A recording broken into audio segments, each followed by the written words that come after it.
착한 여자 부세미 오화는 완전히 새로운 국면에 접어들었습니다. 지금까지 모든 복수의 설계자가 가 회장과 이돈이라고 믿어왔는데요. 하지만 오화에서 드러난 진실은 그 모든 믿음을 송두리째 흔들어버렸죠. 이 모든 계획의 중심엔 바로 부세미 자신이 있었습니다. 그동안 부세미는 계약에 따라 움직이는 조용한 조력자처럼 보였지만 오화를 보고 난 시청자들은 그 생각을 완전히 바꾸게 되었죠. 그녀는 단순히 시키는 대로 따르는 꼭두각시가 아니었습니다. 오히려 복수 계획을 구체화하고 결정적인 아이디어를 낸 인물이었죠. 즉 이 모든 복수극의 진짜 설계자였던 겁니다. 가 회장의 목적은 단 하나였습니다. 죽은 뒤에도 자신의 재산을 가선영 남매에게 빼앗기지 않는 것이었죠. 이를 실행하기 위해선 법적으로 유산을 상속받을 수 있는 합법적인 부인이 필요했던 것이죠. 그 자리에 선택된 사람이 바로 부세미였습니다. 불우한 환경에서 자라며 세상에게 철저히 외면당했던 그녀에게 가 회장은 달콤한 제안을 내밀었죠.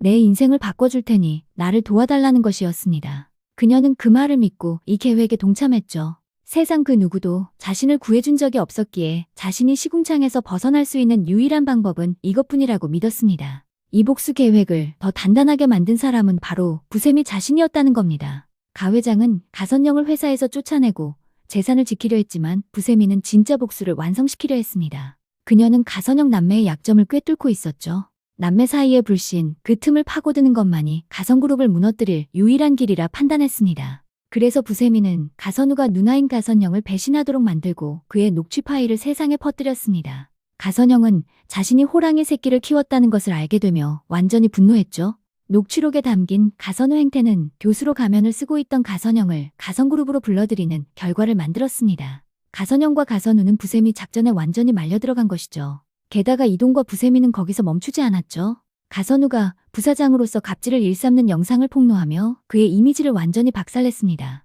결국 가선영의 분노는 폭발했고 그녀는 공개된 자리에서 가선우 뺨을 내리치는 광기를 보였는데요. 개돼지에게 장단을 맞춰 움직이면 너도 개돼지가 되는 거야. 내가 절대 그들에게 속을 보이지 말라고 했지. 가선영의 광기는 소름 그 자체였습니다. 겁에 질린 가선우는 자신은 누나가 시키는 일이라면 뭐든지 한다며 두 번 다시 그렇게 하지 않겠다며 싹싹 빌었죠.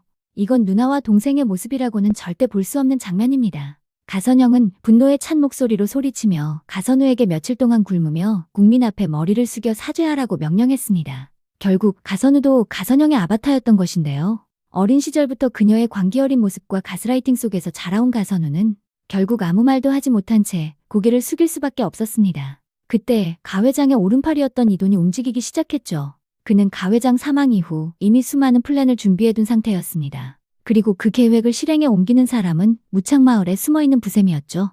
하지만 가선영은 영란의 행방이 묘연하자 이돈에게 범죄 혐의를 씌워 경찰에 체포되도록 꾸몄습니다. 언론은 그를 비리 비서로 몰아붙였고 탐욕스러운 변호사라는 제목으로 세상의 그를 추악한 인물로 만들 준비를 하고 있었죠. 하지만 이돈은 그마저도 예상하고 있었습니다. 그는 체포되는 순간 부세미에게 짧은 메시지를 남겼습니다. 지금이야, 플랜 B 가동해. 그녀는 곧장 PC방으로 달려갔죠. 기자에게 가선우의 녹취 파일을 보내며 속보를 터뜨렸습니다. 뉴스 속보엔 이렇게 떴습니다. 가선그룹 내부 폭로 파일 공개. 이로써 가선영이 조작하려던 언론의 시나리오가 완전히 무너졌습니다. 하지만 이 시점에서 이상한 장면 하나가 포착됩니다. 이돈이 체포된 후 집으로 돌아온 최 집사가 식탁 위에서 이상한 걸 발견하죠. 자장면 한 그릇 그리고 물컵 하나, 그런데 그 안에는 물이 아니라 소주가 담겨 있었습니다. 이 집엔 이돈밖에 없었는데 누가 소주를 마신 걸까요? 그 순간 시청자들은 모두 섬뜩한 생각을 하게 됩니다. 설마 가 회장이 아직 이 집 어딘가에 있는 건 아닐까? 그의 방엔 여전히 CCTV가 작동 중이었죠. 이돈이 치킨을 사들이거나 토스트를 2개씩 굽던 장면을 보면 그건 분명 누군가를 위해 준비한 식사였습니다. 백혜지가 웃으며 묻던 장면이 떠오릅니다. 토스트 왜 2개나 굽는 거예요? 하나는 제 건가요? 이제 와서 보면 그건 단순한 농담이 아니었죠. 가 회장은 죽지 않았습니다. 그의 죽음은 치밀하게 꾸며진 위장이었고 그는 지금도 이돈과 부세미를 통해 모든 복수를 조종하고 있습니다. 그 와중에 백혜지가 무창마을에 등장해 부세미를 경악하게 했는데요. 그녀는 부세미의 방을 함께 쓰며 조용히 그의 비밀에 다가가기 시작했죠.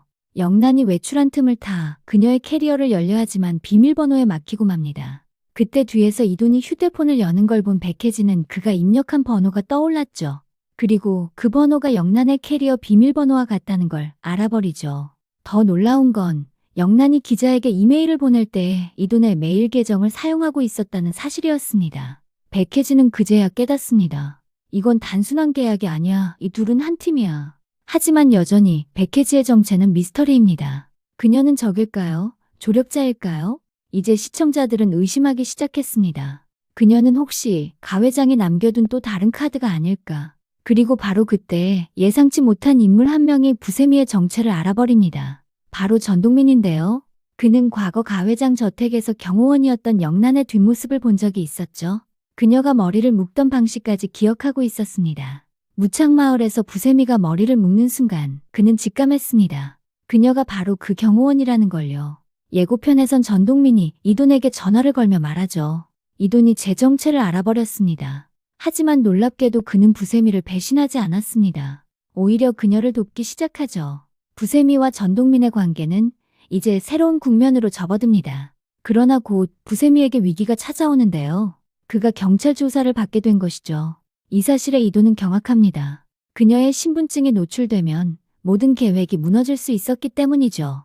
그 순간 가선우가 무창마을로 들이닥칩니다. 숨 쉴 틈 없는 긴장 속에서 부세미를 구한 사람은 전동민이었습니다. 이제 무창마을은 단순한 은신처가 아니라 복수의 무대가 되어가고 있습니다. 가 회장은 이렇게 말했었죠. 무창마을이 가선영의 무덤이 되어야 한다. 그 말의 의미는 분명했습니다. 가선영이 직접 부세미를 공격하고 그 장면이 그대로 녹화되어야 한다는 것이죠. 그 영상만이 가선영 남매를 무너뜨릴 유일한 증거이기 때문입니다. 결국 그들이 부세미의 은신처를 알아내는 것도 그녀를 공격하는 것도 모두 가 회장의 계획 안에 있는 것입니다. 가 회장은 죽지 않았고 부세미는 배우였으며 이돈은 연출자였습니다. 가선영은 지금 그들이 만든 덫 속으로 천천히 걸어 들어가고 있죠. 다음 6화에서는 가선영이 직접 무창으로 향할 것입니다. 그리고 그곳에는 살아있는 가 회장이 기다리고 있을지도 모릅니다. 죽은 자의 복수는 아직 끝나지 않았습니다. 이제 피로 얼룩진 진실이 드러나려 하고 있습니다. 영상이 좋으셨다면 구독, 좋아요 잊지 마세요.